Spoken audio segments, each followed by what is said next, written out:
नमस्कार, आप देख रहे हैं प्रदेश का सबसे भरोसेमंद news channel India news Haryana और मैं हूं आपके साथ रंजना सिंह राठौड़। इस महीने कोरोना की तीसरी लहर दस्तक दे सकती है। वैज्ञानिकों ने इसकी चेतावनी जारी भी की है। तीसरी लहर की आशंका को देखते हुए स्वास्थ्य महकमा और सरकार बार बार कोरोना नियमों का पालन करने की अपील कर रही है, तो वहीं वैक्सीन लगवाने की भी अपील की जा रही है। इंडिया न्यूज भी सभी दर्शकों से अफवाहों पर ध्यान न देकर टीका लगवाने की अपील कर रहा है। इसीलिए आपकी सेहत की फिक्र करते हुए हमने इस खास कार्यक्रम हेलो डॉक्टर की शुरुआत की है। अगर आपको या फिर परिवार में किसी को भी स्वास्थ्य संबंधित कोई भी परेशानी हो तो हमारे इस खास शो में आप जुड़कर डॉक्टर से सीधे बात कर सकते हैं। आप वैक्सीन या फिर कोरोना संबंधी जानकारी भी डॉक्टर से सीधा ले सकते हैं।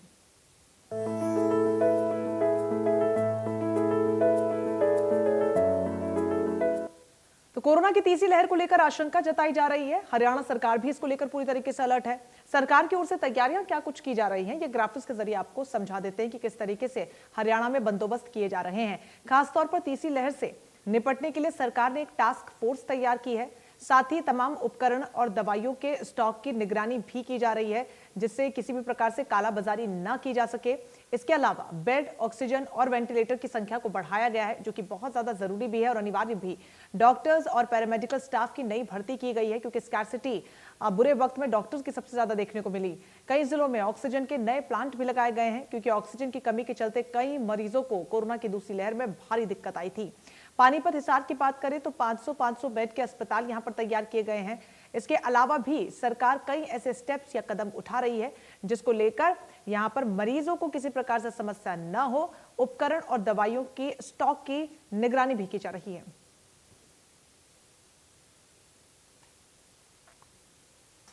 चर्चा की शुरुआत करेंगे। खास मेहमान हमारे साथ जुड़ रहे हैं, डॉक्टर शैलेंद्र हमारे साथ जुड़ रहे हैं, डॉक्टर राजेश गोयल भी हमारे साथ जुड़ रहे हैं। बहुत स्वागत है सर आप दोनों का हमारे साथ जुड़ने के लिए। शुरुआत डॉक्टर शैलेंद्र मैं आपसे करना चाहूंगी, क्योंकि जिस तरीके की तस्वीरें सामने आ रही हैं, एक बार फिर से कोरोना के जो आंकड़े हैं वो बढ़ते हुए नजर आ रहे हैं। हालांकि अब एक दो दिन पिछले देखें आंकड़े तो कम होते हुए नजर आ रहे हैं। किस तरीके से आप इसको देख रहे हैं, क्योंकि अगस्त के आखिरी में और सितंबर की शुरुआत में कहा गया था कि तीसरी लहर दस्तक देगी। देखिए मैम, जो आंकड़े हैं वो तो बेसिकली स्टैटिस्टिकल एनालिसिस जो है उसके बेसिस पर ही है। कोरोना आएगा डेफिनेटली, ये तो नहीं कहा जा सकता, बट जैसा कि हम बार बार कहते हैं अपने मरीजों से भी, अपने जानने वालों से भी, कि हमें मान के चलना चाहिए कि तीसरी लहर आ सकती है और आ सकती है तो हमें सारे प्रिकॉशंस अपनी तरफ से लेकर के चलने चाहिए। ये जो हम भूल गए हैं कि कोरोना अभी अभी आके गया है और दोबारा आ सकता है, वो हमें भूलना नहीं है। हमें प्रिकॉशंस, जो सावधानियां हैं, जो उपाय बताए गए हैं बचने के लिए, उनका कड़ाई से पालन करना ही होगा, तभी हम बच पाएंगे तीसरी लहर से। बिल्कुल, बहुत ज्यादा जरूरी है कि लोग सावधानी भी रखें और उसके साथ साथ वैक्सीन भी लगवाएं। डॉक्टर राजेश, वैक्सीनेशन को लेकर आप यहाँ पर दर्शकों से क्या कुछ कहना चाहेंगे, क्योंकि अभी भी जो संशय है, डर है, कहीं ना कहीं बना हुआ है लोगों के जहन में। Very good evening. और अभी आपने बताया कि थर्ड लहर आने वाली है या आएगी, इसका तो अनुमान नहीं लगा सकते, मगर आपका जो क्वेश्चन है वैक्सीनेशन का, the one thing and the only thing which can save us from this disease is vaccination. तो मैं सब प्रदेशवासियों से यही अपील करूंगा कि 100% वैक्सीनेशन करवाइए। जो भी गवर्नमेंट की गाइडलाइन है, जो भी वैक्सीनेशन सेंटर्स पे वैक्सीन अवेलेबल है, वो अपने टाइम पे, अपने स्लॉट पे जाके जरूर वैक्सीन लगवाइए। दोनों वैक्सीन की शॉट्स जरूर लगनी चाहिए, ये सुनिश्चित करना है आप सबको। और आपने अपने आप को वैक्सीनेट के कराने के अलावा जो आपके फैमिली मेंबर्स हैं, जो आपके नियर एंड डियर्स हैं, जो आपके शहरवासी हैं, उनको भी मोटिवेट करना है that they should get vaccinated. If the vaccination coverage is very good, then the chances of spreading this disease is very less. And number two, if the disease comes, then the mortality, जो इसकी खतरा है जान का या जो symptoms हैं, वो बहुत ही ज्यादा डिमिनिश हो जाते हैं। ठीक है डॉक्टर साहब, हमारे साथ हमारे पहले दर्शक कानपुर से हरप्रीत जी जुड़ गए हैं। बहुत स्वागत है सर आपका, सवाल पूछिए। मैम, डॉक्टर साहब से ये पूछना है मैंने जी। मेरे को अप्रैल में कोविड हुआ था, तब से लेके आज तक मैं प्रॉपर्ली चल नहीं पाया, मेरे को चलने में दिक्कत होती है। डॉक्टर शैलेंद्र, देखिए सर, चलने में दिक्कत होती है, क्या है, पेन की वजह से हो रहा है या आपको कमजोरी महसूस हो रही है?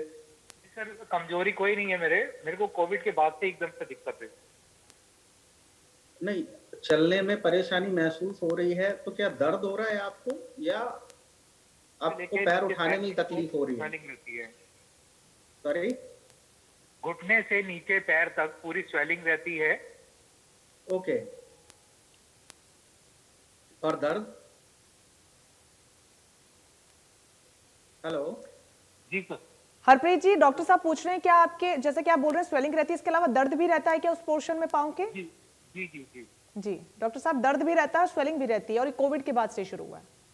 अच्छा मैम, देखिए पिछली बार भी जो हमारा डिस्कशन हो रहा था उसमें हमने ये बोला था कि दो चीजें हैं। एक तो कोविड का डायरेक्ट इफेक्ट है, डायरेक्ट इफेक्ट में मसल वीकनेस तो होती ही है, साथ में जो हमारे कुछ जो ढके छुपे जो हमारे विकार हैं, जो हमारे जोड़ों में हैं या हमारी हड्डियों में, वो शरीर की कमजोरी की वजह से खुल के सामने आ जाते हैं। तो इन्हें मैं ये सलाह दूंगा कि आपको कंसल्ट तो करना ही पड़ेगा। हमें ये देखना पड़ेगा कि भाई सूजन क्यों आ रही है और दर्द क्यों आ रहा है। उसके लिए एक प्रॉपर एग्जामिनेशन जरूरी है, और प्रॉपर एग्जामिनेशन के बाद ही अगर कुछ टेस्ट रिक्वायर्ड हैं तो वो किए जा सकते हैं, जिससे कि हमारी डायग्नोसिस बन सके। कोविड की वजह से हुआ है या कोविड की वजह से नहीं हुआ है, ये हमें तभी पता लग सकता है जब हम इनको एग्जामिन करें प्रॉपरली। तो मैं इनको सलाह दूंगा कि जो भी आपके आसपास जो भी प्रॉपर जो ऑर्थोपेडिक सर्जन है उनसे आप कंसल्ट करें, और उसके बाद जो भी उनकी सलाह है उसको फॉलो करें। चलिए हरप्रीत जी, बहुत शुक्रिया हमारे साथ जुड़ने के लिए। डॉक्टर राजेश, हम लोग वैक्सीनेशन को लेकर बात कर रहे थे, अब बूस्टर डोज को लेकर भी लगातार चर्चाएं हो रही हैं, उसको लेकर थोड़ा सा दर्शकों को आप ब्रीफ में अगर जानकारी देना चाहें। हाँ, देखिए, एक तो है पहली डोज आपको लेनी है, जब भी आप जाएंगे आपको पहली डोज लगेगी। उसके बाद गवर्नमेंट ने कोई टाइम निर्धारित किया हुआ है सेकंड डोज के लिए, हम उसको सेकंड डोज भी कह देते हैं या बूस्टर डोज भी कह देते हैं। तो वो बूस्टर डोज आपको लगवानी है, सेकंड डोज लगवानी है। अब जो चर्चाएं में है कि जिन लोगों ने आज से 6 महीने पहले सेकंड डोज लगवाई थी, उनके लिए थर्ड बूस्टर डोज लगनी है। तो इसके लिए अभी ICMAR उसको स्टडी कर रहा है, उसके लिए अभी कोई गाइडलाइन नहीं आई है, कोई फॉरेन गाइडलाइंस हैं, तो उसमें they have studied that they should get a third vaccination also, third shot also. अब वो कौन सा करना है, बूस्टर डोज क्या है, क्योंकि we have to follow the land of the law. जो इंडिया में हमारी गाइडलाइंस है हेल्थ अथॉरिटीज की, गवर्नमेंट ऑफ इंडिया की हेल्थ अथॉरिटीज की, वही हमें माननी है। हमें किसी भी ऐसे डिसाइड नहीं करना है कि हमें बूस्टर डोज लेनी है या नहीं लेनी। Till now only 2 doses, first dose and the second booster dose is advised. अभी थर्ड डोज का कोई अभी वो गाइडलाइन नहीं आई। ठीक है डॉक्टर शैलेंद्र, ये भी एक समस्या आ रही है कि कई लोग उस वक्त विदेशों में थे जब उन्होंने डोज लिया पहला वैक्सीन का, लेकिन अब वो भारत वापस लौट आए हैं, तो वो वैक्सीन जो भारत में उपलब्ध नहीं है, तो उसको लेकर समस्या बनी हुई है कि चूंकि पहला डोज वो किसी और वैक्सीन का ले चुके हैं विदेश में और अब वो भारत में उपलब्ध नहीं है, तो दूसरा डोज किसका ले, वो समस्या लगातार कॉलेज के सामने आती रहती है। वैसे तो ये माना जा रहा है कि मिक्स्ड वैक्सीन जो है उसका जो इफेक्ट है वो बेटर रहेगा, बट उसके लिए शायद अभी और स्टडीज की जरूरत है। तो ये सजेस्टेबल है कि आप अपनी स्टार्ट करें डोसेस जो है वैक्सीन की प्रॉपर यहाँ के हिसाब से। और क्योंकि आप दोबारा नहीं ले पा रहे तो it is suppose that mixed doses of vaccine जो है वो आपकी इम्यूनिटी को ज्यादा बढ़ाएंगे, ज्यादा कवरेज होगी उसकी, but that has to be seen in near future when the reports, conclusive reports come.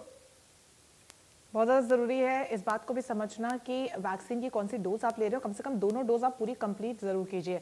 Doctor Shailendra, एक सवाल ये भी है, चूंकि मॉनसून है, मौसमी बीमारियां लगातार दस्तक दे रही है, ऐसे में कई लोग हैं जो वायरल के शिकार हो जा रहे हैं, डेंगू उनको हो रहा है, लेकिन वो कहीं ना कहीं कंफ्यूज इसको कोविड के बुखार से कर ले रहे हैं, तो उसको लेकर डिफ्रेंशिएशन थोड़ा सा आप करें तो दर्शक किसी भी प्रकार से भ्रमित ना हो। मैम देखिए, कोई भी फीवर अगर है तो जैसे अभी तो कोविड कम है, बट अगर कोई भी फीवर है तो डिफरेंशिएट जो डायग्नोसिस जो है वो तो हमें बनानी ही रहती है, और डायग्नोसिस टेस्ट के बाद ही बन सकती है कि वो डेंगू है या वो हमारा कोरोना है या कुछ भी है।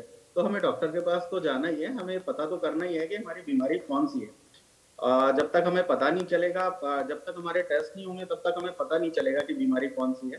तो हमें टेस्ट तो करानी है, हमें डॉक्टर के पास जाना है, और it can be easily differentiated, ऐसा कोई बहुत बड़ा इशू नहीं होता। ठीक है, हमारे साथ एक और दर्शक जुड़ गए हैं, सुलेखा जी जुड़ गई हैं हिसार से। बहुत स्वागत है मैडम आपका, सवाल पूछिए। जी मेरी माँ को कोरोना हुआ था, उससे पहले कोई दिक्कत नहीं थी, अब नजले की शिकायत जैसी समस्या है। डॉक्टर राजेश। नहीं सुलेखा जी प्लीज थोड़ा सा दोबारा बताएं। आपकी मम्मी को कोरोना हुआ था, उसके बाद से जी क्या दिक्कत है? मेरी माँ को अप्रैल में कोरोना हुआ था, उससे पहले कोई प्रॉब्लम नहीं थी, और अब जैसे नजले की शिकायत होती है वैसी प्रॉब्लम हो गई है। हाँ ठीक आना देखिए, और ये आपकी अभी आपने डॉक्टर शैलेंद्र ने भी ये बताया था, एक पेशेंट का ये क्वेश्चन था, उनकी लेग के अंदर स्वेलिंग है, चला नहीं जाता है। तो आपका जो सिम्टम्स हैं जरूरी नहीं है वो कोरोना के कारण ही हो, कोरोना का आफ्टर इफेक्ट हो। ये आपको सेकेंडरी कोई एलर्जिक कंडीशन भी हो सकती है, जिसे छींक आ रही है, नाक आ रही है, या इसका कोरोना का एक इल इफेक्ट है inflammation of the cells and inflammation of the nasal mucosa. तो ये भी हो सकता है। तो उसको किसी ईएनटी से चेकअप करवा के और कोई डायग्नोज बनवा के तब आपको करना है। बाकी आपने अपनी इम्यूनिटी बूस्ट करके रखनी है, विटामिन सी वाली डोज लेते रहें, ग्रीन लीफी वेजिटेबल्स लेते रहें, जंक फूड से अवॉइड करना है, तला हुआ बाजार का नहीं खाना है। जैसे सीजन चेंज हो रहा है, आज बारिश होगी, आज गर्मी होगी, आज ठंडा हो गया है, तो इन चीज़ों को भी अवॉइड करना है। चेंज ऑफ वेदर में भी ये सारे सिम्टम्स आ जाते हैं, तो ये चीज़ें आप थोड़ा सा करें। देसी नुस्खे भी कर सकते हैं आप, थोड़ी स्टीम ले सकते हैं, थोड़ा काढ़ा ले सकते हैं, ये सारी चीज़ कीजिए। अगर इससे भी नहीं आराम हो रहा है तो किसी डॉक्टर की सलाह लेके उनसे चेक करवा के जो वो मेडिसिन प्रिस्क्राइब करेंगे वो लीजिएगा। चलिए बहुत सुलेखा जी। शुक्रिया जी। सुलेखा जी आप हमारे साथ जुड़ी, सवाल पूछा, बहुत शुक्रिया। डॉक्टर राजेश ये भी समझना चाहेंगे कि बहुत ज़्यादा जो क्वेश्चन है वो ये भी आ रहे हैं कि आफ्टर कोविड, पोस्ट कोविड जो इफेक्ट्स है वो अभी भी बने हुए हैं। लोगों को मार्च, अप्रैल, मई के महीनों में कोविड हुआ और आज भी कमजोरी को वो महसूस करते हैं। इसका कारण क्या देखते हैं आप? क्या सही समय पर सही खान पान न लेना, राइट डाइट का इन्वॉल्वमेंट ना होना, या फिर वाकई में ये पोस्ट इफेक्ट हैं जो होंगे और इनसे जूझना पड़ेगा और इनसे फिर बाहर भी आसानी से निकला जा सकता है? देखिए आपका ये बड़ा वैलिड क्वेश्चन है, और आपने सबसे पहले ये पूछा कि आप थर्ड वेव आ रही है तो हमें क्या करना है। जिन लोगों के परिवार के साथ कोई हादसा हुआ है और उनके कोई ना कोई रिलेटिव इफेक्ट हुआ है, उनको पता है कि ये कितनी खतरनाक और उसके इल इफेक्ट, आफ्टर इफेक्ट्स भी अभी तक चल रहे हैं। तो आप लोगों को सबको पहले तो ये समझना है कि हमने जो गवर्नमेंट की प्रिकॉशंस हैं वो फॉलो करनी है। अब सेकंड थिंग कि अब किसी को कोरोना हुआ था, अप्रैल में हुआ, मार्च में हुआ, मई में हुआ, जो इफेक्ट्स अभी आ रहे हैं ये इफेक्ट्स कोरोना के कारण भी हो सकते हैं, कोरोना के कारण नहीं भी हो सकते। आप इसको कोरिलेट कर लेते हैं कोई भी चीज कि उसके कारण, ऐसा नहीं है आप जिंदगी में कोई भी बीमारी होगी आप उसको कोरोना से कोरिलेट कर लेंगे। ठीक है कुछ चीजें कोरोना से हो सकती हैं, मगर आपका सबसे पहले है आपका खान पीन। आपका बिल्कुल देसी बढ़िया खाना होना चाहिए, जंक फूड नहीं होना चाहिए। जो पीछे चली गई बात वो तो चली गई, आप अब से शुरू कीजिए, ब्रीदिंग एक्सरसाइज कीजिए, माइल्ड एक्सरसाइज करें, वॉकिंग करें, थोड़ा सा फास्ट वॉकिंग करें। ये आपकी इम्यूनिटी को बूस्ट करेगा। जैसे आपकी इम्यूनिटी बूस्ट करेगी, क्योंकि corona is a viral disease, तो वायरल डिजीज हुआ, उसके इफेक्ट्स आए, तो उसके इफेक्ट्स जो हमारे बॉडी के अंदर, सारी बॉडी की जो नर्व्स हैं, जो आपके टिश्यूज हैं, उसको इन्फ्लेम किया, ब्लड वेसल्स हैं उसके अंदर क्लॉटिंग हुई है, क्लॉटिंग के कारण जो प्रॉब्लम्स हुई है उसको सरकमवेंट करने के लिए now your dietary regime, your exercise, your breathing exercise are very important. और ये सब करने के बावजूद भी अगर आप you are not able to get the results, तो you see a local doctor, get your सेल्फ इन्वेस्टिगेटेड whether it is due to corona or it is something else। जी बिल्कुल, बहुत ज्यादा जरूरी है कि अपने डॉक्टर से परामर्श जरूर लें किसी भी निष्कर्ष पर पहुंचने से पहले। डॉक्टर शैलेंद्र, चूंकि खान पान की हम बात कर रहे हैं और कोरोना काल अभी खत्म नहीं हुआ है और मौसमी बीमारियां पहले ही अब हमको जकड़ने भी लगी हैं, तो ऐसे में जो खतरा है वो दोहरा है, ज्यादा बढ़ा है। तो खान पान को लेकर स्पेसिफिकली अगर आपसे जानना चाहूंगी क्या डाइट में शामिल करें, क्या ना करें, जिससे न सिर्फ हम कोरोना से संबंधित जो तमाम बीमारियां हैं उससे बच सकें, बल्कि मौसमी बीमारियां भी हमको न जकड़ सके। देखिए हेल्दी डाइट जो है ना, हेल्दी डाइट के बारे में हम सबको कुछ आइडिया तो रहता ही है। इसके अलावा जैसे इम्यूनिटी बूस्ट करने के लिए अब हम सब जागरूक हो गए हैं। कोरोना के बाद हम सबको मालूम है किन चीजों से इम्यूनिटी बढ़ती है।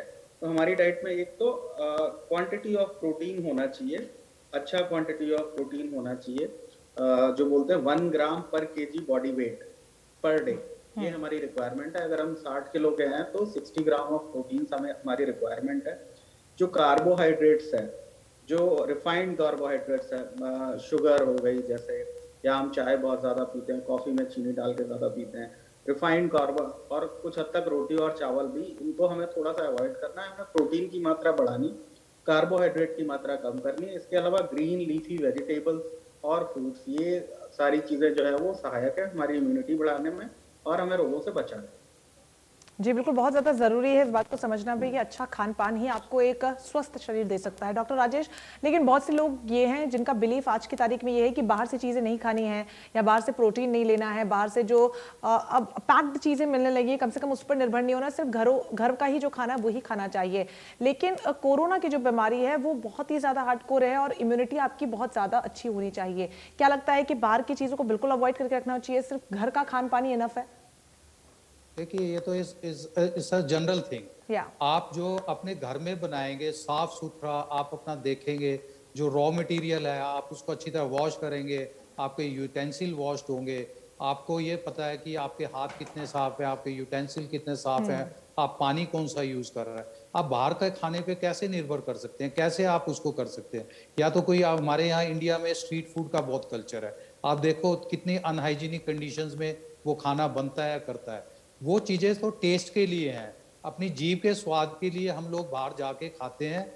ऐसा नहीं है बाहर का खाना खराब है, वो ठीक हो सकता है, बट उसकी हाइजीनिटी, उसकी यूटेंसिल वॉशिंग, उसकी कुकिंग, उसका रॉ मटेरियल, आप घर में जो तेल इस्तेमाल करते हैं वो बेस्ट ऑयल लाके उसमें कुक फूड करते हैं और एक बार ही करते हैं। जो बाहर कुक फूड हो रहा है वो एक तेल में ही बार बार बनता जा रहा है। और आप सबको पता है, अगर खाना एक कुकिंग हो गई एक ऑयल के अंदर, दोबारा उसी कुकिंग में ऑयल में कुकिंग करेंगे, that is not good for your health. तो ये आपने देखा, ये एंडोवेस्कुलर डिजीज है कोरोना।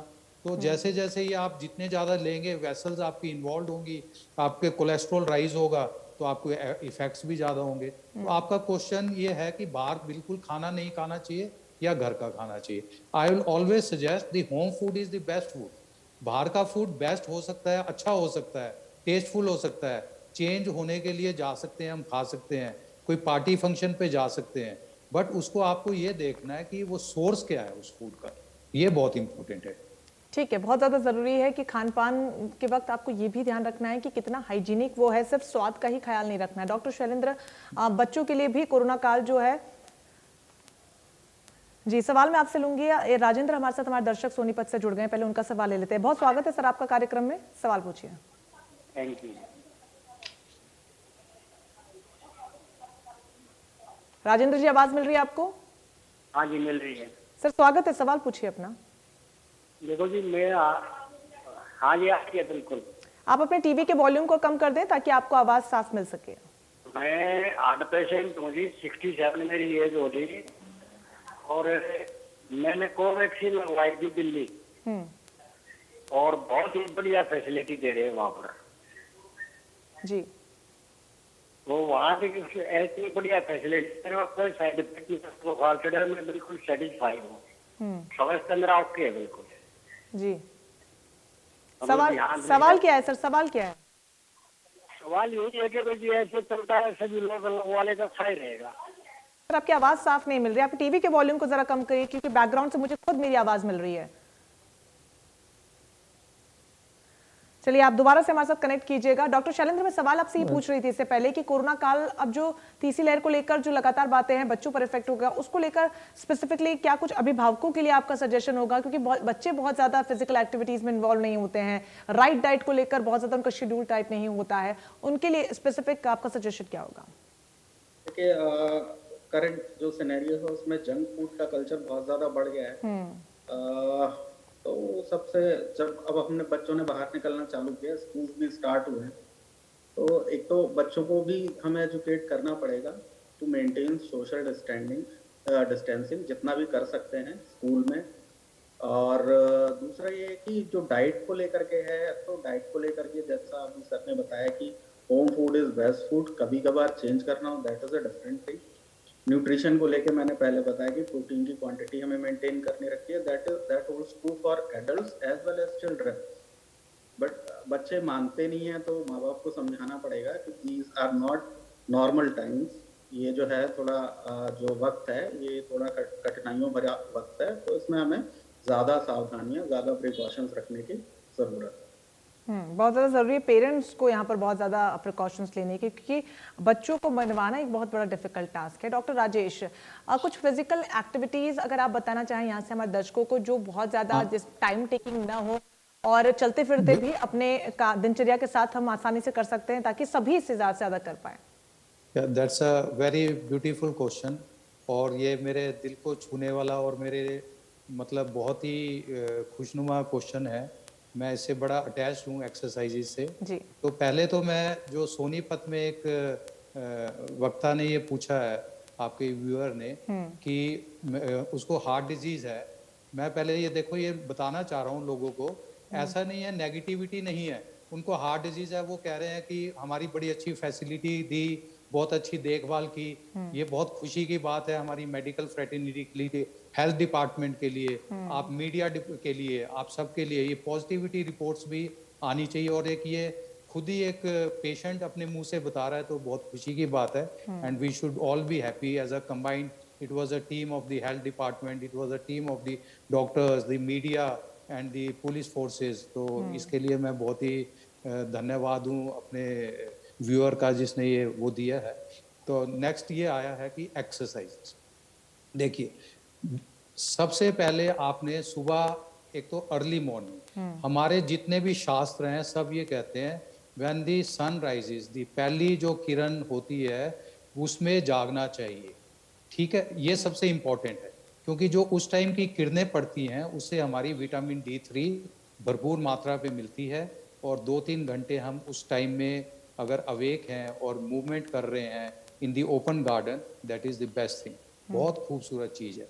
मगर अब क्या है, रात को हम 12 बजे तक 1 बजे तक टीवी देख रहे हैं, मोबाइल देख रहे हैं, व्हाट्सएप खेल रहे हैं, सोशल मीडिया पे वर्क कर रहे हैं। सुबह देखोगे हमारे बच्चे भी हैं 9 बजे उठ रहे हैं, 10 बजे उठ रहे हैं, तो दिस इज वेरी बैड, ये नहीं होता है। Early morning early rise. Next thing, आप फिजिकली फिट नहीं है, ओल्ड पीपल है, फैमिली में हर तरह का बंदा है, यंग भी है, बच्चा भी है, बुजुर्ग भी है, तो मैं बुजुर्गों से शुरू करता हूँ। उनको उठ के अपना सिंपल वॉक कीजिए, 5 किलोमीटर कीजिए, पहले 2 किलोमीटर कीजिए, आप नहीं कर पा रहे 1 किलोमीटर कीजिए, फिर दिन प्रतिदिन उसको बढ़ाइए। आप कोई अपनी नेबर को साथ, उसके एक वो नेबर को लेना किस लिए है, आपको इसलिए लेना है कि आपका साथ हो जाए, रेगुलरिटी हो जाए, मगर आपने उनसे बातें करते नहीं जाना है, आपने अपनी कंसंट्रेशन करनी है। तो this is the walking is the very important thing. Second is pranayama. आप प्राणायाम कीजिए, किसी गार्डन पे आप यहाँ से गए, 2 किलोमीटर चला, पार्क आया, वहाँ बैठे, आधा घंटा रेस्पिरेटरी एक्सरसाइजेज की, उसके बाद आधे घंटे बाद वहाँ से निकल के और फिर वॉक करके आगे। ये तो बुजुर्गों के लिए हो गया, जो थोड़ा सा और बुजुर्ग से कम है बट दे कैन डू, उसको ब्रिस्क वॉकिंग करनी चाहिए, उसको तेज तेज चलना है, बहुत तेज चलना है, ठीक है, उसको और डे बाय डे उसको ब्रिस्क वॉकिंग को बढ़ाना है। नहीं तो हमारी बॉडी एक ही कार्डियो रेस्पिरेटरी सिस्टम में सेटल डाउन हो जाती है, पल्स रेट भी सेटल डाउन हो जाता है, बीपी भी सेटल डाउन हो जाता है। तो ये नहीं करना है, हमारे को अपने कार्डियोवैस्कुलर सिस्टम को ट्रेन करना है। वो ट्रेनिंग कैसे होगी, कभी तो तेज चले, कभी कम चले, आपकी एकदम हार्ट बीट बढ़ी फिर कम हुई, तो उससे आपकी हार्ट की सीजनिंग हो जाती है। सीजनिंग कहेंगे हम इसको, कि भाई आपको कोई दुख सुख आया, आपको कोई प्रॉब्लम आई, तो आप हार्ट जो है उसको सरकमवेंट कर पाएगा, तो ये बहुत जरूरी है। तो उससे फिर थोड़े से और यंग पीपल हैं, यंग बॉयज हैं, they can do cycling, they can do running, they can do muscular weightlifting exercises also, they can go to the gym। आपको किसी जिम में नहीं जाना है तो आप घर में ही अपना कनस्तर उठाइए, आप घर में बेड उठाइए, कपड़े उठाइए, बाल्टी उठाइए, सारी ये फिजिकल एक्सरसाइजेज हैं, ये सब हमने छोड़ दी हैं। अब सारे इलेक्ट्रॉनिक गैजेट से काम कर रहे हैं, तो ये एक्सरसाइज कीजिए। उसके बाद जो छोटे बच्चे हैं उनको खेलना है, उनको फुटबॉल खेलना है, हॉकी खेलना है, उनको बैडमिंटन खेलना है, उनको रनिंग करनी है, उनको जितने भी फिजिकल गेम्स हैं, जैवलिन थ्रो करना है, उनको डिस्कस थ्रो करना है, उनको स्विमिंग करना है, तो these are the exercise, basic exercise करना है। सबके लिए एक्सरसाइज हर एज ग्रुप के हिसाब से एक्सरसाइज है, तो वो उस हिसाब से कीजिए। अगर मैं किसी बुजुर्ग को कहूँगा कि आप रनिंग कीजिए या साइकिलिंग कीजिए, वो भी गलत हो जाएगा। तो अपनी एज के हिसाब से उसको, अपनी फिजिकल एबिलिटी के हिसाब से उसको थोड़ा ज्यादा करना है। अगर मैं 5 किलोमीटर चल पाता हूँ, वो तो चल ही रहा हूँ, चल ही सकता हूँ, तो मेरे को 6 किलोमीटर चलना है उस एक्सरसाइज का, तभी बेनिफिट होगा, तभी बेनिफिट होगा। आप, बहुत सारे लोग मेरे को शिकायत करते हैं, मेरे से मिलते हैं कि जी हम 10-10 साल से सैर कर रहे हैं, मेरा वजन नहीं कम हुआ, मेरा पेट नहीं कम हुआ। मैंने कहा, भाई तुम सैर के 4 बंदे जाते हो, बातें करते जाते हो, बातें करते आ जाते हो, एक्सरसाइज पे कंसंट्रेट नहीं करे, तुम्हारा वजन कैसे कम होगा? आप उसको थोड़ा बढ़ाइए। आप 5 किलोमीटर चलती हैं, 7 किलोमीटर चलिए, बात ना करें, अपनी उसकी एक्टिविटी पे कंसंट्रेट करें। वो ऐसा खाने के लिए हम खा रहे होते हैं, फोन पे बात कर रहे होते हैं, न्यूज़पेपर पढ़ रहे होते हैं, तो हमारी जो इंद्रियां हैं वो सारी डाइवर्सिफाई हो जाती है। अपनी इंद्रियों को संकोच उसमें करें, कंसंट्रेट करें। आप खाना खाएंगे तो आपको वही कंसंट्रेशन मिलेगी, आपकी एंजाइम्स की, आपकी बॉडी की। तो दिस इज वेरी इंपॉर्टेंट। जी बिल्कुल, बहुत ही आपने विस्तार से बताया, जो कि बहुत ही अच्छी जानकारी। चरखी दादरी से इस बीच बनवारी लाल, हमारे एक और दर्शक हमारे साथ जुड़ गए हैं। बहुत स्वागत है सर आपका इस कार्यक्रम में, अपना सवाल पूछिए। सर टीवी के वॉल्यूम को जरा कम कर दीजिए और फिर सवाल पूछिए। नमस्कार जी। नमस्कार, सवाल पूछिए सर। नमस्कार जी सर, आपकी आवाज मिल रही है, अपना सवाल पूछिए। नमस्कार बनवारी लाल जी, आपको आवाज मिल रही है? चलिए, आपसे दरख्वास्त है एक बार फिर से आप हमें कांटेक्ट कर सकते हैं। आपकी आवाज नहीं मिल पा रही थी, ऐसे में टीवी के वॉल्यूम को आप सभी दर्शकों से दरख्वास्त है कि जरूर कम रखें, जिससे कि आपको हमारी आवाज मिल सके, क्योंकि आपकी आवाज तो हमें मिलती है, लेकिन शायद आप रिपीट ओवरलैप वॉइस होने की वजह से नहीं सुन पाते हैं। डॉक्टर शैलेंद्र, सवाल आपसे भी लेना चाहूंगी। जैसे कि डॉक्टर राजेश ने बहुत ही ब्यूटीफुली एक्सप्लेन किया कि फिजिकल एक्सरसाइजेस कौन कौन सी और किस तरीके से हमारी दिनचर्या का हिस्सा होना चाहिए, लेकिन कोरोना काल और खासतौर पर अब चूंकि मानसून ने दस्तक दी हुई है, मौसमी बीमारियां बहुत पनप रही है, लोग घरों से बाहर निकलने में बच रहे हैं, क्योंकि न सिर्फ मौसमी बीमारियां आपके बुखार होने का बड़ा कारण है या फिर अन्य प्रकार की जो समस्याएं होती, बल्कि आपके फेफड़ों को भी डायरेक्ट वो अटैक कर सकती हैं, और यही वजह है कि लोग घरों से बाहर नहीं निकलना चाहते हैं। उनको आप क्या सजेशन देना चाहेंगे, क्योंकि एयर क्वालिटी इंडेक्स घर में भी चेक करने को लेकर लगातार उनको एडवाइस दी जाती रही है? देखिए, घर पे एयर क्वालिटी इंडेक्स घर पे सुधर तो नहीं जाने वाली है। एयर क्वालिटी इंडेक्स तो जो भी है वो हमारा मैन मेड जो है एक डिजास्टर है, जो एयर पोल्यूशन है, तो उसके लिए तो हमें जागरूक रहना पड़ेगा। That is a different story. The thing is this कि आप बाहर निकल सकते हैं, आप बाहर निकल के आप अपने प्रिकॉशन रखनी, जो कि हम बार बार बोल रहे हैं। आप प्रिकॉशन रखिए, आप एक्सरसाइज करिए। सर ने बहुत सुंदर तरीके से समझाया एक्सरसाइज के बारे में। अगर मैं एक और चीज ऐड करना चाहूंगा कि वॉकिंग के अलावा जो लोग फिजिकली फिट हैं, वॉकिंग के अलावा और रनिंग के अलावा, कुछ लोग को नीज में प्रॉब्लम है, कुछ लोग को ऐसा है कि रनिंग कर नहीं सकते और ब्रिस्क वॉकिंग में भी उन्हें दिक्कत होती है, तो हम उन्हें सजेस्ट करते हैं कि आप साथ में साइकिलिंग करिए रादर देन रनिंग। अगर आपको नीज में पेन है तो आप साइकिलिंग करिए। Cycling is also very good exercise. तो इससे जो है जो लोग रनिंग नहीं कर पाते हैं ड्यू टू नीज प्रॉब्लम या कुछ भी ऐसा जो है उनके पैरों में समस्या, तो cycling is beneficial for both the things, heart के लिए, चेस्ट के लिए और पैरों के लिए।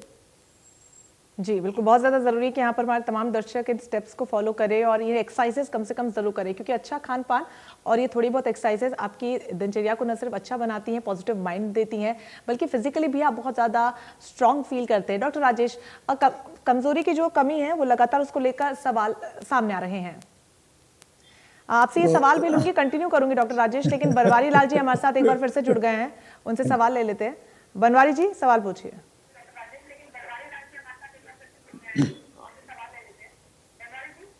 हाँ नूका जी, मेरे एक तो सांस की बीमारी है जी। मैं 70 साल का वैसे हो गया।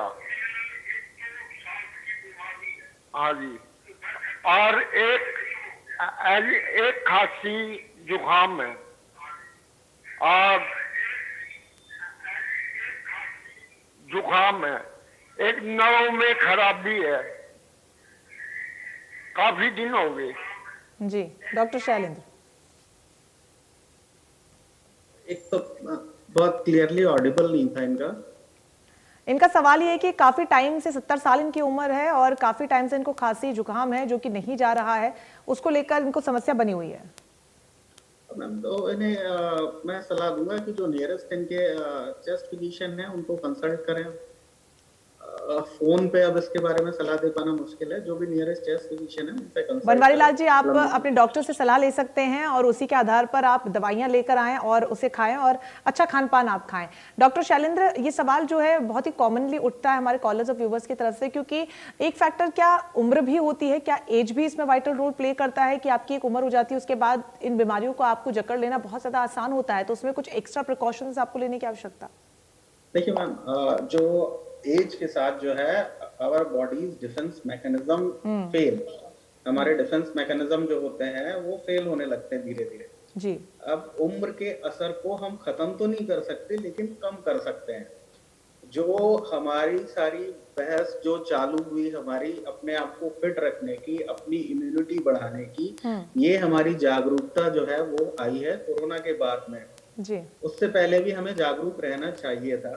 ये जो एज बढ़ने का इफेक्ट है इसको हम खत्म नहीं कर सकते जैसा कि मैंने बोला, बट जो प्रॉपर लाइफस्टाइल, प्रॉपर एक्सरसाइजेस और प्रॉपर डाइट, उसके साथ हम इनको कम जरूर कर सकते हैं। और इफेक्ट आपका सबसे अच्छा तब होगा जब आप अपने अर्ली लाइफ में ही ये अपनी दिनचर्या में आत्मसात करें, इसको शामिल करें, तभी जाके बुढ़ापे में हमें ये सब प्रॉब्लम होने के चांसेस कम होंगे। एक बार परेशानियां होने के बाद उनको खत्म करना बहुत ही मुश्किल होता है। एक बार आपको शुगर हो गया, बीपी की प्रॉब्लम हो गई, चेस्ट की प्रॉब्लम हो गई, तो क्रोनिक जो प्रॉब्लम्स है उनको खत्म करना बहुत ही मुश्किल होता है। तो सबसे ज्यादा जरूरी ये है कि जब हम यंग एज में हैं तभी से हम अपने फ्यूचर की प्लानिंग करें, तभी जाके आगे बात बनेगी। और अगर हमने नहीं की है तो अभी लेट नहीं हुआ है, हमें कोशिश करनी चाहिए कि हम जो है अपना जो दिनचर्या है उसको हेल्दी रखें। जी, बहुत ज़्यादा महत्वपूर्ण है डॉक्टर राजेश। ऐसे में महिलाओं को लेकर भी समस्या लगातार सामने आ रही है, खासतौर पर इसलिए भी क्योंकि न सिर्फ उनकी खुद की जिम्मेदारी उनके कंधों पर होती है बल्कि पूरे परिवार को वो संभालती हैं। तो कई बार ऐसा होता है कि बहुत सी चीज़ें भूल जाती हैं और फिजिकल एक्सरसाइजेस तो न के बराबर उनकी ज़िंदगी का हिस्सा होती है। तो कुछ स्पेसिफिक टिप्स आप उनको यहाँ से बताना चाहेंगे जिससे कि अगर कुछ स्किप भी हो जा रहा है तो वो भी कोप अप हो जाए? देखो, द फीमेल मतलब स्त्री आपने कहा, लेडीज बोला है, तो मैं तो ये कहूँगा कि वो सुबह से लेकर वो she is the only member of the family जो फिजिकल एक्टिविटी अपने काम के अलावा सबसे ज़्यादा करती हैं। वो अपने थोड़ा सा प्रॉपर ढंग से उस काम को कर लें तो उनकी इम्यूनिटी या उनकी वेलबींग के लिए कोई प्रॉब्लम नहीं है। थोड़ा सा उनका जो मेंस्ट्रुअल साइकिल्स हैं उसको मेंटेन करना है, उसमें हाइजीन रखना है प्रॉपरली। अगर आप कपड़े धो रहे हैं, आप भी धो रहे हैं, आप भी लेडीज हैं, आपके घर के कपड़े धो रहे हैं, that is a physical exercise. तो उनको अगर समय वो कहें भी हमें सिर्फ सैर करके ही एक्सरसाइज मिलनी है, ये गलत उनकी धारणा है। वो कपड़े धो रही हैं वही एक्सरसाइज है, उसको प्रॉपरली करें, उसका अपना पोस्चर ठीक रखें, उसकी एक्टिविटी ठीक रखें। अपने उसके बाद आपके कंधे में दर्द है, आप कपड़े तार पे टांगते हैं, तो ये अपने शोल्डर के लिए बहुत अच्छी एक्सरसाइज है। आप जिम में जाते हैं, वहाँ क्या करते हैं, एक व्हील होता है, वो ऐसे चलाना होता है, शोल्डर का ये एक्सरसाइज होता है या ये वाला एक्सरसाइज होता है, ठीक है। ये आप घर में ही कर रहे हैं। तो ऐसा नहीं है कि लेडीज के लिए समय नहीं मिलता तो वो एक्सरसाइज नहीं कर सकती, अदरवाइज वो घर की जो एक्टिविटीज कर रही है उसमें ही बहुत अच्छी एक्सरसाइजेज हो रही हैं। बल्कि रिवर्स है, उनको थोड़ा सा मेंटली भी सपोर्ट मिलना चाहिए। मेंटली वीक होती हैं इसलिए फिजिकल प्रॉब्लम हो जाती है। उनकी डाइटरी हैबिट्स नहीं होती, वो सब कुछ अपने पहले बच्चे को खिलाएंगी, फिर अपने हस्बैंड को खिलाएगी, जो बचा कुचा सूखा थोड़ी सी रोटी बच जाएगी, थोड़ी सी सब्जी बच जाएगी, वो खुद खाएगी। एक्सरसाइज तो उनकी हो रही है, उनकी बल्कि रेस्ट नहीं हो रहा है, मेंटल रेस्ट नहीं हो रहा है, और उनकी न्यूट्रिशनल जो रिक्वायरमेंट्स हैं और जो मेंस्ट्रुअल प्रॉब्लम्स हैं वो प्रॉपरली मैनेज नहीं हो रही है। अगर ये चार चीजें उनकी मैनेज हो जाए तो वो बहुत ही ज्यादा स्वस्थ रहेंगी, क्योंकि वो तो बारे में मेल तो कुछ करता ही नहीं है। आप मेरी बात से सहमत होंगी बिल्कुल। सर आपकी आवाज बीच में कट गई थी, मैं सुन नहीं पाई आपका सेंटेंस पूरा। मैं ये बता रहा हूँ कि जो लेडीज हैं, फीमेल है, वो तो बहुत ज्यादा एक्सरसाइज करती हैं, अपने काम में, दिनचर्या में वो एक्सरसाइज कर रही हैं। उनकी जो प्रॉब्लम है, उनको एक तो मेंटल रेस्ट नहीं मिल रहा, फिजिकल रेस्ट नहीं मिल रहा। फिजिकल एक्टिविटी तो बहुत कर रही है, उनको एक्सरसाइज करने की जरूरत नहीं है। उनके खाने पीने की रिक्वायरमेंट्स है, जो न्यूट्रिशनल उनको रिक्वायरमेंट है, वो फुलफिल नहीं होती है। Mental support, physical rest, nutritional support और इनका मेंस्ट्रुअल जो अपकीपिंग है वो बेटर होना चाहिए, तो they will be the fittest of the family, क्योंकि वो तो डेली एक्सरसाइज कर रही है। उनको इसके अलावा समय निकाल के एक्सरसाइज करने की रिक्वायरमेंट नहीं है। बहुत ज्यादा जरूरी है कि जो कुछ भी घरों के काम महिलाएं करती हैं वो एक राइट डायरेक्शन में, राइट तरीके से अगर वो करे तो वो एज ए एक्सरसाइज भी उसको समझ के कर सकती हैं, जिससे उनकी फिजिकली जो हेल्थ है वो डेफिनेटली अच्छी बनी रहेगी, जिसको आपने विस्तार से बताया भी डॉक्टर साहब। डॉक्टर शैलेंद्र, सवाल लगातार ये भी उठता रहता है क्योंकि यूथ स्पेसिफिकली बाहर जाता है, घरों से बाहर हम काम करते हैं, आप सभी ने कोरोना काल में काम किया, एक वॉरियर की तरह दिन रात आप लोग लगे रहे, तो ऐसे लोगों के लिए जो कामकाज पर भी जा रहे हैं और फिर ये पूरा बीमारी का काल भी बना हुआ है, उनके लिए स्पेसिफिक सजेशंस आप क्या देना चाहेंगे? क्योंकि काम के साथ हर चीज मेंटेन कर पाना मुश्किल हो जाता है, लेकिन कुछ ऐसी चीजें भी होती हैं कि आप बैठे बैठे कर सकते हैं, ऑफिस में भी कर सकते हैं, उसको लेकर कुछ टिप्स हमारे दर्शकों को आप बता सके तो। देखिए, जैसे एक तो हेल्दी लंग्स मेंटेन करने के लिए सर ने बताया कि आप प्राणायाम करिए, आप बैठे बैठे भी कर सकते हैं थोड़ा सा समय निकाल के। दूसरा जो रहता है वो हम सलाह देते हैं हमेशा, जो ऑफिस गोइंग लोग हैं जिनका ज्यादातर सिटिंग का काम है, कि आप लगातार ना बैठें, टेक अ ब्रेक। आधे घंटे में, 45 मिनट में, चाहे आप 1 मिनट का ब्रेक लें, थोड़ा सा स्ट्रेच करें अपनी बॉडी को, उसके बाद फिर दोबारा बैठें। फिर उसके बाद उठने बैठने का तरीका भी है, वो भी बहुत इंपॉर्टेंट है। बहुत सारी बातें बहुत विस्तार में हो जाएंगी, यहाँ पे बता पाना संभव नहीं है, लेकिन कहीं पर भी अगर आप सर्च करेंगे इंटरनेट पे कि कैसे उठना है, कैसे बैठना है, तो ये सारी चीजें अवेलेबल हैं, तो उनको फॉलो करना चाहिए हमें। अगर हम फॉलो करेंगे तो अगर हमारा सीडेंटरी जो वर्किंग एटमॉस्फेयर है, जहाँ पे हमें बैठे ही रहना पड़ता है, वहां पे भी हम डिजीज फ्री रह सकते हैं, जो हमें ज्यादा सीडेंटरी रहने की वजह से होती है। चलिए, बहुत अच्छी बात यह है कि जो थोड़ा बहुत भी समय हमें ऑफिस में मिल जाता है, फिर चाहे वो लंच ब्रेक हो या फिर 10-20 मिनट्स का जो ब्रेक होता है, उसको भी आप सदुपयोग उसका कर सकते हैं। प्राणायाम खासतौर पर करके आप अपनी एक्टिविटी का उसका हिस्सा बना सकते हैं, जो कि बहुत ज़्यादा महत्वपूर्ण भी है। लेकिन इन सब के बीच हमें ये भी नहीं भूलना चाहिए कि जो जितनी छोटी बीमारियां होती हैं वो उतनी ज़्यादा परेशान भी करती हैं। प्रीतम सिंह, एक और दर्शक इस बीच हमारे साथ जुड़ गए हैं। प्रीतम जी, बहुत स्वागत है आपका, अपना सवाल पूछिए। हेलो जी सर, आवाज मिल रही है आपकी, आप सवाल पूछिए। हाँ जी, हेलो जी सर, आवाज आ रही है आपकी, सवाल पूछिए सर। मैडम, हमारे ना, मेरे को, मैंने टीका लगवाया था 1.5-2 महीने पहले जी, तो उसके बाद फिर मेरे को कोई प्रॉब्लम तो हुई नहीं, लेकिन डेढ़ महीने बाद मुझे अटैक की प्रॉब्लम आई। डायबिटिक प्रॉब्लम आई है आपको? कोई नहीं, कुछ नहीं है मुझे, बीपी नहीं है, डायबिटीज नहीं है, कुछ नहीं है।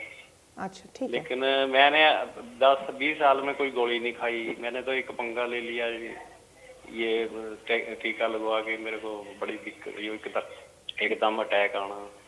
डॉक्टर राजेश, मैं तो हैरान है इस बात। देखिए, नहीं, आपको हैरान नहीं होना। देखिए, मैं पहले भी ये बता चुका हूँ, ये बहुत सारी चीजें ना कोइंसिडेंस है।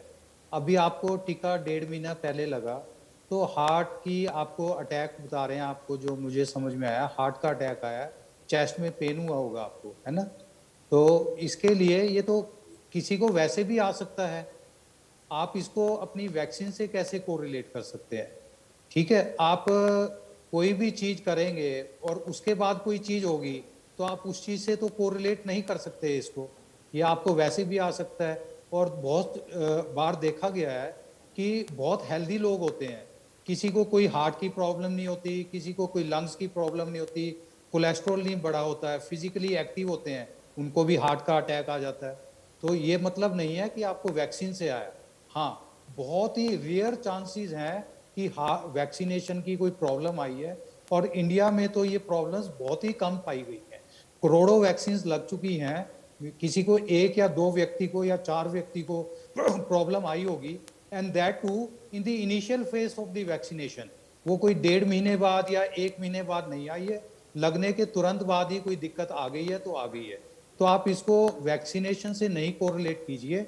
अपने हार्ट की जो अटैक आया है उसको स्टडी कीजिए, उसकी आपकी टीएमटी करवाइए, ब्लड टेस्ट करवाइए, ईसीजी करवाइए और अपने कार्डियोलॉजिस्ट से सलाह करके उसका ट्रीटमेंट लीजिए।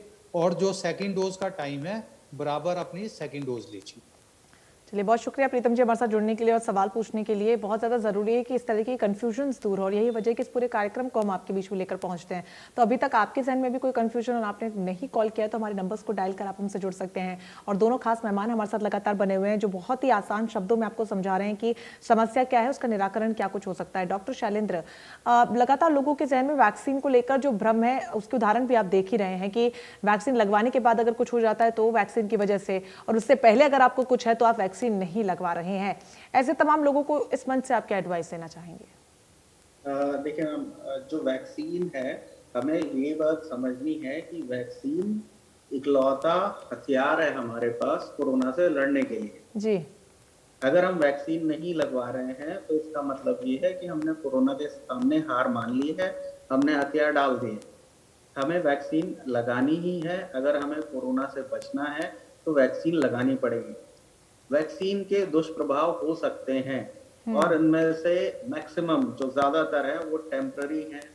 कोई permanent ill effect, side effect होने के चांसेस बहुत ही रेयर है। लेकिन हमें ये ध्यान में रखना है कि कोरोना जानलेवा है। वैक्सीन के साइड इफेक्ट्स हो सकते हैं जो कि बहुत रेयर है, लेकिन कोरोना जो है वो जानलेवा है। ये हमें बिल्कुल गंभीरता को समझना और वैक्सीन जरूर लेनी। इस बीच एक और डॉक्टर साहब दर्शक हमारे साथ जुड़ गए हैं। तारा जी हमारे साथ जुड़ गए हैं। ताराचंद साहब, बहुत स्वागत है आपका, कुरुक्षेत्र हमारे साथ जुड़ रहे हैं। अपना सवाल पूछिए सर। हाँ जी सर, नाम आ गया जी सर। तारा जी सवाल पूछिए अपना। हाँ जी, मैं वैक्सीन लगवाई थी जी 2 महीने पहले। जी 2 महीने पहले वैक्सीन लगवाई थी जी। हाँ। उसके बाद मेरे पैरों में जलन, जो कमर है वो गर्म रहती है। ये दिक्कत बहुत आ रही है। ठीक है डॉक्टर राजेश। वो देखिए, ये सब दर्शकों का हमारे पास भी रूटीन ऐसे मरीज आते रहते हैं और हमारे रिश्तेदार भी आते रहते हैं। अब ये कुरुक्षेत्र से भी भाई साहब ने पूछा है कि ये प्रॉब्लम है, तो फिर अगेन वही रेपिटिशन है। ये ऐसा नहीं है कि वैक्सीन के कारण है, ये आपको कोई नर्व्स की वैसी प्रॉब्लम होगी, जो जलन है, पीठ में दर्द है या पीठ में जलन है, तो इसके लिए आप विटामिन D3 ले सकते हैं। देखिए, इस चैनल के माध्यम से कोई दवाई का नाम लेना या उसकी डोज बताना तो बड़ा कठिन हो जाएगा मरीज को देखे बिना, बट ये एक जनरल है। कोई नर्व्स को स्ट्रॉन्ग करने के लिए कोई मेडिसिन आती हैं, वो ले सकते हैं। मैथिकोबालामिन एक्सेट्रा मेडिसिन हैं। तो ये चीजें हैं, बट ये मैं तो सलाह यही दूंगा, आप पहले तो ये विचार अपने धारणा निकालें कि ये वैक्सीन के कारण है। हमारी ये धारणा ही बन गई है कि भाई कोई चीज एक वैक्सीन के बाद हुआ है तो उसके कारण हुआ। ये वैसे भी हो सकता है, आप उसको चेक तो करवाइए, किसी डॉक्टर से सलाह लीजिए क्या है, आपकी कोई नसों की प्रॉब्लम है या कोई रीढ़ की हड्डी की प्रॉब्लम है, उसको दिखा के उसका उपचार कीजिए। मगर यहाँ इस चैनल के माध्यम से कोई मेडिसिन का नाम बताना या कोई उपचार बताना तो बड़ा ही कठिन हो जाएगा और very it's a difficult thing to tell the medicines. ठीक है ताराचंद जी, बहुत शुक्रिया हमारे साथ जुड़ने के लिए। लेकिन डॉक्टर राजेश, ये एक समस्या लगातार सामने आ रही है जहां पर कॉलर्स के अमूमन सवाल यही हैं, तो आपको वजह क्या लगता है? हालांकि बार बार आप इस बात को साफ जरूर कर रहे हैं कि वैक्सीन से इसको रिलेट करके नहीं देखना चाहिए, लेकिन फिर भी चूंकि बार बार ये मामले सामने आ रहे हैं, वैक्सीन लगाने के बाद ही सामने आ रहे हैं, तो इसको किस तरीके से आप देख रहे हैं? क्या इसको लेकर किसी प्रकार की स्टडी हुई है? हाँ, ये काफी स्टडीज हुई है और world over the studies are going on. अभी उसका कोई फुल प्रूफ रिजल्ट्स नहीं आए and I keep following all the results. Vaccination के लिए मैं काफ़ी स्टडी करता रहता हूँ, कोविड के लिए काफ़ी स्टडीज़ की हैं, international journals I keep reading. तो इसमें अभी इसको कोरिलेशन नहीं कर सकते। The things are yet in the progressive stage और वैक्सीन्स को भी फर्दर प्रोग्रेसिव स्टेजेस पे हैं। तो अभी आपकी कोई प्रॉब्लम आ रही है, पहले तो अगेन डॉक्टर शैलेंद्र ने भी बताया, आपने भी बताया, गवर्नमेंट ऑफ इंडिया भी बता रही है, हेल्थ डिपार्टमेंट हरियाणा भी बताया, वैक्सीन तो आपने जरूर लेना है। आप किसी के उसके इल इफेक्ट समझ के तो ये वैक्सीन नहीं छोड़ना है। अगर आपके बाद उसके बाद कोई प्रॉब्लम आया तो you see your physician in the local town and first get it seen whether it is due to that vaccine या फिर अदरवाइज है। जो मेरे जहन में है, जो मेरी ओपीडी में पेशेंट्स है, मेरे को तो यही समझ में आता है कि वो 99.9% वो उस वैक्सीन का इफेक्ट नहीं होता है, वो कोरिलेट ही कर रहे हैं। बिल्कुल, ये जो भ्रम है ये खत्म होना चाहिए ताकि लोग परेशान ना हो कि कोई साइड इफेक्ट में इनको कोई बड़ी बीमारी हो रही है। डॉक्टर शैलेंद्र, एक आखिरी कमेंट आपसे लेना चाहूंगी, क्या सजेशन यहाँ से आप हमारे तमाम दर्शकों को देना चाहेंगे? किस तरीके से प्रिकॉशन रखें, किस तरीके से अपने आप को सुरक्षित रखें इस बीमारी के काल में? हमारा जो संदेश है वो ये है कि जो कोरोना है अभी खत्म नहीं हुआ है, और कोरोना जो है वो उससे लड़ना है हमें, वो एक लड़ाई है, और लड़ाई का हथियार हमारे पास वैक्सीन है। और दूसरी चीज है बचाव के लिए हमारे पास अब तो लगभग 2 साल होने जा रहे हैं, और हम सबको पता है सोशल डिस्टेंसिंग की जरूरत है, अपनी इम्यूनिटी को ठीक रखने की जरूरत है, साफ सफाई की जरूरत है, और उसके बाद जो सबसे ज्यादा जरूरी चीज है, जो हमारा हथियार है मैंने कहा, वो वैक्सीन है। तो वैक्सीन को बिना डरे लें। ऐसे कोई जो साइड इफेक्ट्स हैं जरूर, बट बहुत रेयर हैं। बिल्कुल, और उसी को लेकर बार बार दबाव भी दिया जा रहा है कि वैक्सीन लेनी चाहिए क्योंकि वो ब्रह्मास्त्र है। इन सब के अलावा जैसा कि आपने बहुत ही खूबसूरत बात कही कि बचाव करना बहुत ज्यादा जरूरी है, क्योंकि हम सब सभी समझते हैं कि बचाव ही सुरक्षा है, और बचाव अभी तक आपने अपना किया है, आगे भी यूं ही करते रहिए। अपनी जिम्मेदारियों को आप समझें, हमारी जिम्मेदारियों को हम समझ रहे हैं, और यही वजह है कि हर रोज इस खास कार्यक्रम को लेकर आपके बीच में होते हैं, जहां पर आपसे संबंधित सवालों को हम लेते हैं और हमारे खास मेहमान उसका जवाब देते हैं। बहुत शुक्रिया डॉक्टर शैलेंद्र, डॉक्टर राजेश हमारे साथ जुड़ने के लिए। फिलहाल के लिए इस चर्चा में बस इतना ही, फिर मुलाकात होगी, तब तक के लिए मुझे दीजिए इजाजत। नमस्कार।